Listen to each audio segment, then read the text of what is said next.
Fair to say that the game plan was at least in hopes of keeping Marcus from having to run too much? It is fair to say that. Yes.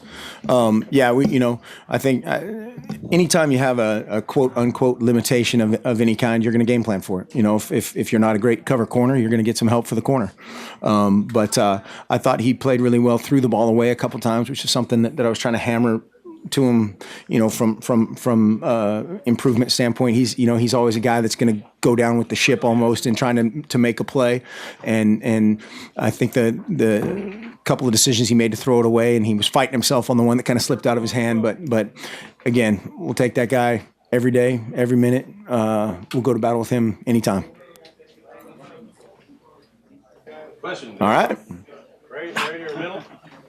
Hold on, wait for the microphone, please. Here you go. Marcus Mariota's up now to over 350 pass attempts without an interception.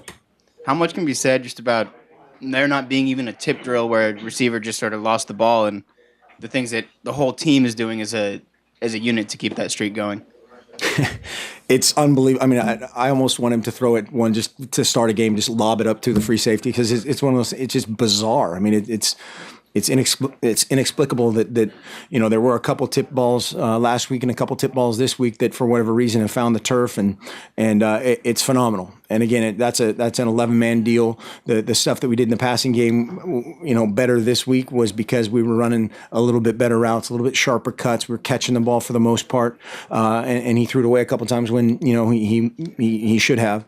And so yeah, I don't know. I've never seen anything like that before. So, Aaron?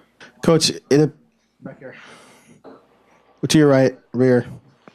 It appeared that Utah did a lot of they put a lot of emphasis on keeping Marcus from running. They had an end or a linebacker out there on the zone read, the inside read or inside zone read. So is that the reason why he didn't run, or could he have run if the guy would have crashed down? Well, he ran a couple times. That was, I think, part of their plan, and then part of our plan, maybe just button heads of how that played out. They're in general, they're a team that does that. They kind of sit the end is kind of a technique that people talk about, that they try to keep it. The strength of their defense is obviously their interior, and then number one, how big is that dude, by the way? But they're very talented up front and did a great job with their plan. But if there's an obvious hole there, he is well enough to take off and run. Correct? Am I under oath, or what? I don't understand that. I mean, everyone keeps talking about it all week. It's driving me nuts. Can the man run if he has to? Next question. Yes. Okay, thank you. Right behind you, Kevin. Rushing attack started off a little bit slow, then you guys got going later in the second half. What changed throughout the ball game in the second half to get the rushing attack going, and how impressive was Byron Marshall today? Yeah, Byron had some big, kind of runs after contact yards. Yeah, we were not very good from an execution standpoint. Part of that, again, you've got to tip your cap to their front. They're really good. They moved just how kind of their menu of zone blitzes and pressures that we thought were coming came, and we've got to coach our X block in their O a little bit better.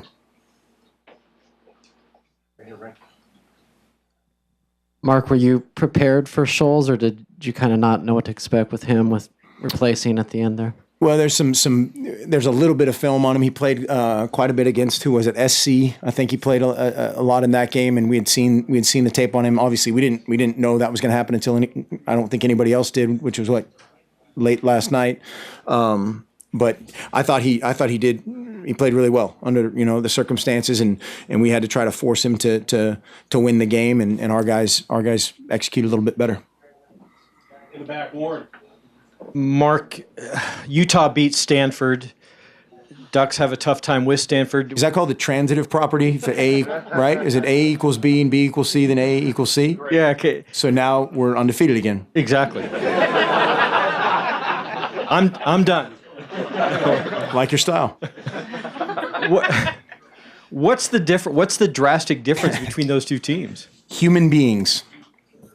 There's every week everybody wants to come out, and our guys have put themselves in the position of, if we don't win 92-0, and every guy on our team has whatever he's supposed, DeAnthony should have 150 yards, and Marcus should throw for 400 yards, and this guy should have 200 yards rushing, and that guy should have 200. If that doesn't happen, oh my gosh, the world's going to come to an end.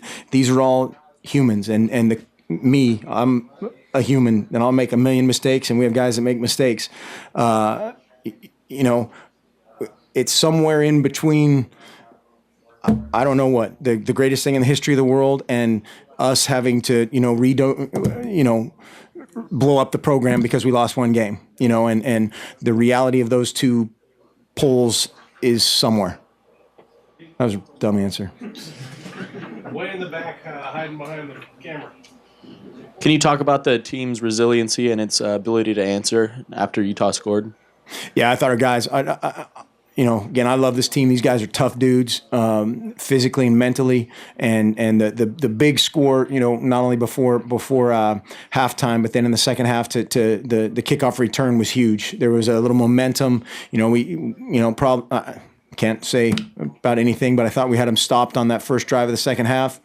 And our guys kept battling. They didn't blink, and our leaders led and kept playing. How much of the rushing attack being slow, I guess, in the beginning is maybe tied to the limitations or circumstances that exist right now? 67%. I don't know. I mean, it's part of that is a game plan deal. Part of that is Utah. Utah's a good football team. Those guys have played a lot of people tough, and for whatever reason, the record isn't where I'm sure they want it or what you would anticipate from a team with that much resolve and that much talent.